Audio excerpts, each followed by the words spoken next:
भ्रष्टाचार के जो नए नए स्वरूप उभर कर सामने आ रहे हैं छत्तीसगढ़ के हालिया प्रकरण में, तो ऐसा प्रतीत होता है कि corruption has many father but the money is orphan.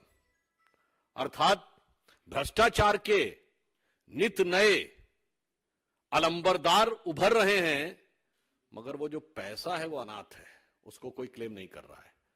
और इसी सिलसिले में आज मीडिया में आप सब ने यह रिपोर्ट देखी होगी कि एक व्यक्ति जिसने दुबई में बैठ के यह दावा किया है, मैंने क्यों कहा कि कई नाथ उत्पन्न हो गए हैं, अब एक नया नाथ उत्पन्न हुआ है जिसने कहा है कि उस बेटिंग ऐप का मालिक तो मैं हूं। और इसी के साथ साथ उसने छत्तीसगढ़ के मुख्यमंत्री श्री भूपेश बघेल जी, उनके सहयोगियों के बारे में स्पष्ट रूप से अमाउंट कोट करते हुए पैसा देने की बात कही है। यानी एक के बाद एक नए खुलासे आ रहे हैं। इसे देख के कभी कभी मन में विचार उत्पन्न होता है, कुछ लोग ऐसे होते हैं कि अपनी फील्ड में इतने माहिर होते हैं कि उनका रिकॉर्ड वही तोड़ सकते हैं, कोई दूसरा नहीं तोड़ सकता। तो कांग्रेस पार्टी आज यह प्रमाण दे रही है कि भ्रष्टाचार के मामले में नए तरीके इजाद करने हो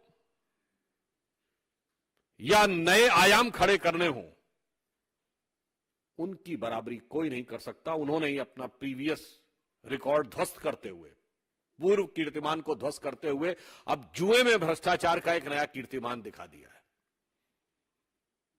और जो तरीके सामने आए हैं कि किस प्रकार से खाड़ी के देशों में पैसा जा रहा है और उसके बाद आ रहा है, और प्राइवेट बेटिंग ऐप में भी उन्होंने क्या शानदार तरीके से बुद्धि लगाई और कैसे भ्रष्टाचार किया जा सकता है, इसकी जुगत भिड़ाई।